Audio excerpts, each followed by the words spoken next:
How's it going, everybody? Welcome back to another Yankees recap video on Infinite Sports. I'm your host, Kenneth Gruenfelder. So let's dive right into this. So, the Yankees, they dropped 2 out of 3 to the Baltimore Orioles with a 5-4 loss last night.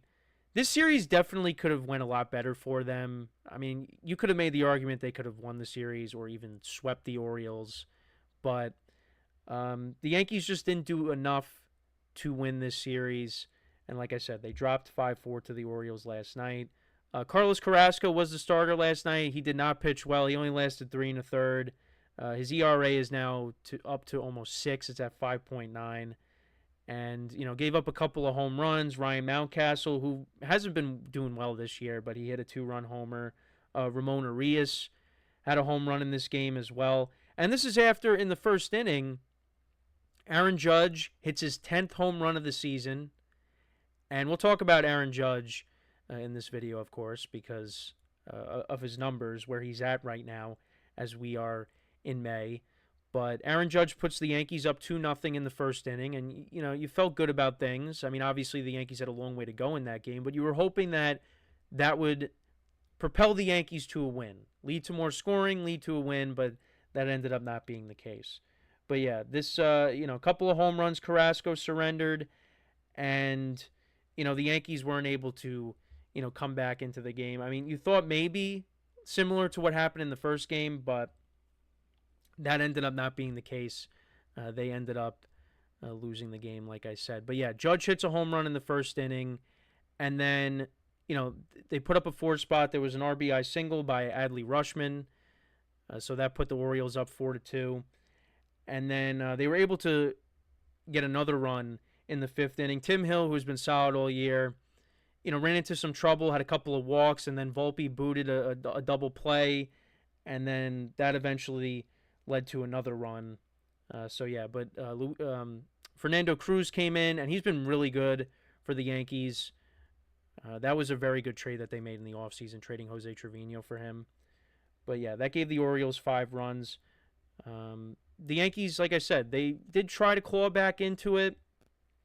Paul Goldschmidt, he hit his second home run of the season. The other night, he got robbed. That wasn't the case here. This was a no-doubter. So hopefully, Goldschmidt can continue to get those power numbers up. I mean, he's been great all year, but like to see more in the power department. And then they did get a run in the 7th inning. Aaron Judge, an RBI single off of Cano, one of the Orioles' top relievers, and that scored Oswald Peraza. But the Yankees went down in order 1, 2, and 3 in the top of the 9th inning. Felix Bautista came in and closed it out with Judge on deck. But also another interesting situation that happened in the game. So in the bottom of the 4th, the bench is cleared.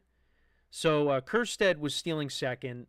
So it was a strike him out, throw him out double play. Pablo Reyes catches the ball, but he has to jump in the air to catch it, and then he lands on Kjerstad's head, and Kjerstad didn't take a liking to it. And I get it. Obviously you don't want to see that happen, but Pablo Reyes, that wasn't intentional. So the benches did clear. Nothing really happened. And if you remember last year, the benches did clear when they played in Baltimore. I forget what the instance was as to why that happened. But that was something that happened in the bottom of the 4th. But, again, there was no punches thrown or anything. But, Kjerstad didn't take a liking to that. The Yankees also, I wanted to bring up, they went 1 for 6 with runners in scoring position. Jason Dominguez, he did not have a good night.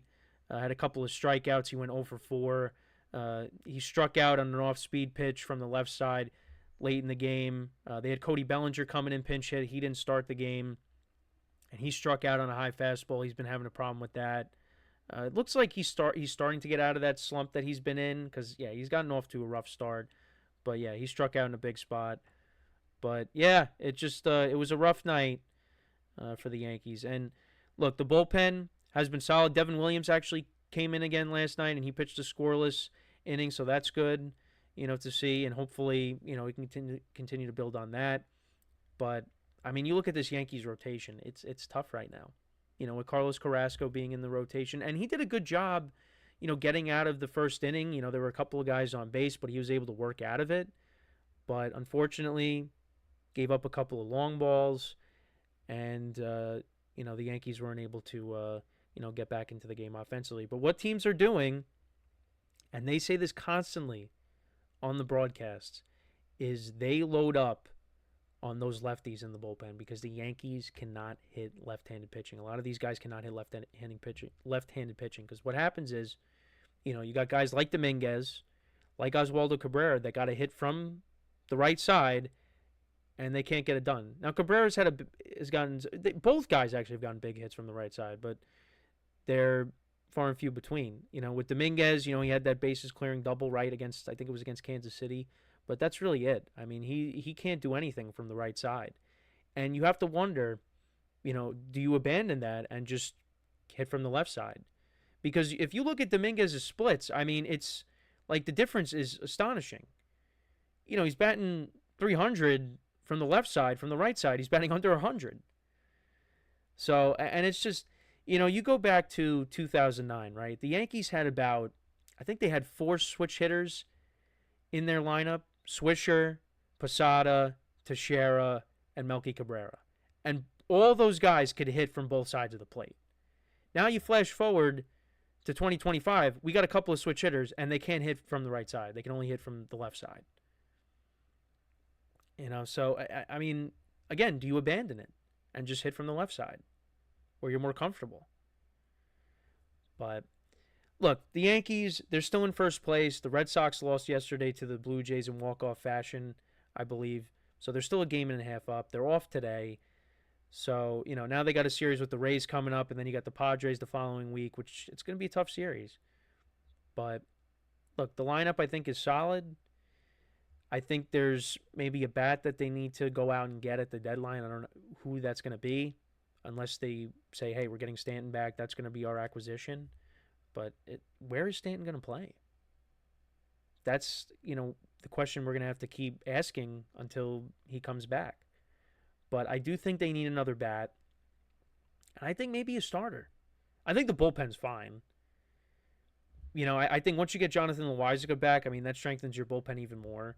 Tim Hill was off last night, but he's been solid. I mean, I'm happy that the Yankees were able to bring him back. They got Madsick in the bullpen as well, the other lefty. I don't know if he's still going to be, on the roster when they get some of these other guys back.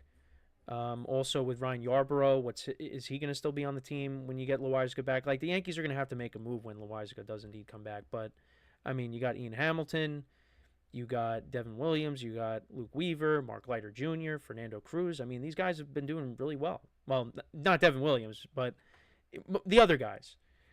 Great movie, by the way, The Other Guys. Anyways, yeah, so that's another thing that we got to keep an eye on is what the Yankees end up doing there. But I feel like they do need another starter because Will Warren really did not give them anything the other night, and Carlos Carrasco really didn't give them anything. Like, Carlos Rodon has been great lately, and look, as frustrating as he can be at times, you know that he can go out there and pitch, 6 innings like he did the other night. He could be inconsistent. We saw it last year. We could afford that. Max Fried's been great, and Clark Schmidt is going to get it going at some point and be better. He's just coming back from injury. So those guys you could put off to the side. Like I said, we'll live with Rodon and, some of the rough outings he could have. But with Will Warren and Carrasco, that's an issue. More so Carrasco. Like, I feel like the Yankees could still work with Will Warren because he's younger, but Carlos Carrasco, is past his prime. So it's a problem. It's a problem. But look, having said all that, we're in May. The Yankees are in first place. As long as, this doesn't snowball and, they go on a downward spiral like they've had the last couple of years, they'll be okay. But it's something to worry about because the Yankees, if they want to do something this year, they gotta fix their pitching issues, their starting pitching issues, and some of that will get corrected a little bit, hopefully with Luis Gil coming back at some point, and then that fifth starter we'll see.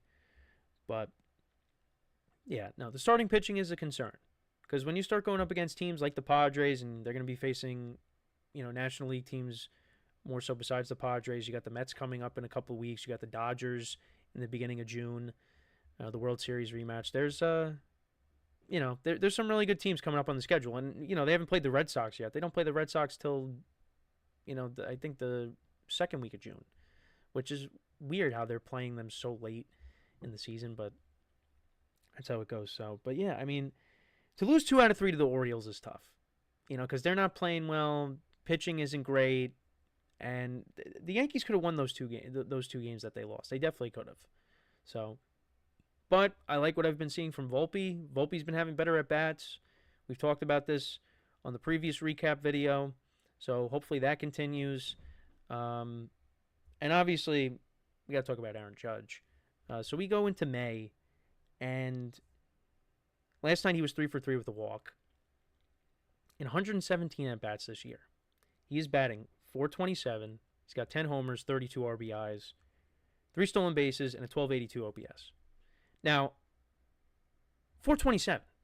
We are in May, and he is batting .427. I mean, that's unbelievable. It's unbelievable.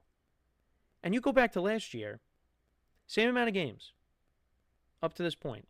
31 games, batting .207, 6 homers, 18 RBIs, 340 on-base percentage, .414 slugging, and a .754 OPS. That's what he did in April last year. And this is what he's doing now. It's incredible what we're watching. And, I'm going to appreciate it as long as I can, because at some point it's going to end. But he's going for his 3rd MVP in the last 4 years. And if he didn't run into the wall out in LA, he'd be going for his 4th MVP in a row.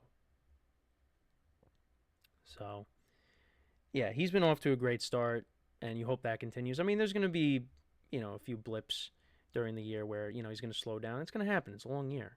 But, I mean, what we're watching right now with Aaron Judge is, it's unbelievable. It's unprecedented. But, yeah, look, the Yankees, they had opportunities last night. Again, I was hoping that the Judge home run was going to, propel them to a win, and it just didn't happen. They gave the lead back quickly. I was hoping because, late in the game, Ben Rice hit a ball to the warning track, and Michael Kay got me all excited that it was going to go out, but it fell short. They like I said, they had opportunities, and they just couldn't cash in. So, I got to turn the page. They're off today, and hope they can, return home and, get a series win against the Rays, who they took 3 out of 4 in Tampa with. So, yeah, that's pretty much it with the recap. Yankees lose 2 out of 3. Turn the page, rebound against the Rays this weekend. Let's see what happens. But like I always say, make sure to subscribe to the channel, leave a like and comment, and I'll talk to you guys next time. Take care.